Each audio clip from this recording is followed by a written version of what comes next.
दिल्ली में एलजी और आम आदमी पार्टी सरकार के बीच एक बार फिर से टकराव बढ़ गया है। दिल्ली के उपराज्यपाल वीके सक्सेना ने गुरुवार को आपके प्रमुख थिंक टैंक और सलाहकार निकाय दिल्ली संवाद और विकास आयोग डीडीसीडी को भंग कर दिया। ये आप सरकार के लिए एक काफी बड़ा झटका माना जा रहा है। बता दें कि डीडीसीडी केंद्र के आयोजन आयोग और नीति आयोग की तर्ज पर दिल्ली में पहली बार भारी बहुमत के साथ सत्ता में आने के बाद 2015 में केजरीवाल सरकार द्वारा स्थापित एक नीति थिंक टैंक है।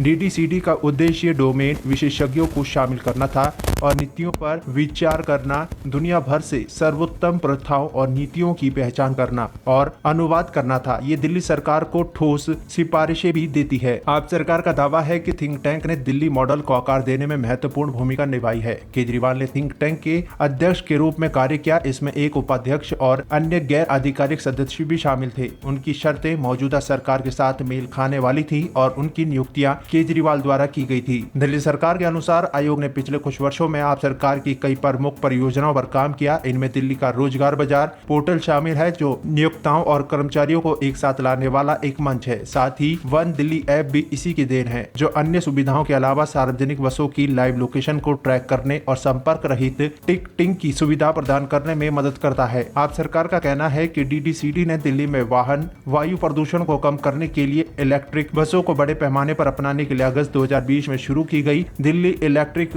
वाहन नीति का भी निर्माण किया। आयोग ने दिल्ली परिवहन विभाग को फेसलेस परिवहन सेवाओं को संचालित करने में मदद की। इसमें लाइसेंस प्राप्त करने जैसी 33 परिवहन संबंधित सेवाओं का डिजिटलीकरण शामिल है। डीडीसीडी का दावा है कि इस प्रोजेक्ट से 22 लाख यूजर्स को फायदा हुआ है। एलजी के सक्सेना ने यह भी सवाल किया कि आयोग में जो पद पहले मानद के रूप में शुरू हुए थे, उनमें बाद में हाई सैलरी और भत्तों से क्यों बदल दिया गया। डीडीसीडी उपाध्यक्ष का पद, वेतन और सुविधाएं दिल्ली सरकार के मंत्री के बराबर होती है। वही इसके गैर आधिकारिक सदस्यों को भारत सरकार के लिए काम करने वाले सचिव के बराबर सुविधाएं मिलती हैं। उपराज्यपाल ने आरोप लगाया कि निकाय पर कब्जा करने के लिए उपयुक्त उम्मीदवारों की पहचान, स्क्रीनिंग और चयन की कोई पारदर्शी प्रक्रिया नहीं थी और इन पदों को उचित प्रक्रिया का पालन किए बिना मनमाने तरीके से भरा गया था। वीके सक्सेना ने कहा कि ये शटडाउन अस्थायी है जब तक कि इसमें नियमों के अनुसार नियुक्तियां नहीं हो जाती। आपने एलजी के सक्सेना के कदम को अवैध करार दिया और कहा कि इसका उद्देश्य उनकी सरकार द्वारा किए जा रहे सभी कार्य और नीति सुधारों को रोकना है। पार्टी ने इस मुद्दे पर अदालत जाने की धमकी भी दी। आपने ये भी उचित ठहराया कि थिंक टैंक के मुख्य सदस्य और सीएम के रूप में नियुक्तियों पर कोई भी कार्रवाई करने का अधिकार केवल सीएम केजरीवाल के पास है। सरकार ने यह भी कहा कि डीडीसीडी के उपाध्यक्ष और सदस्यों की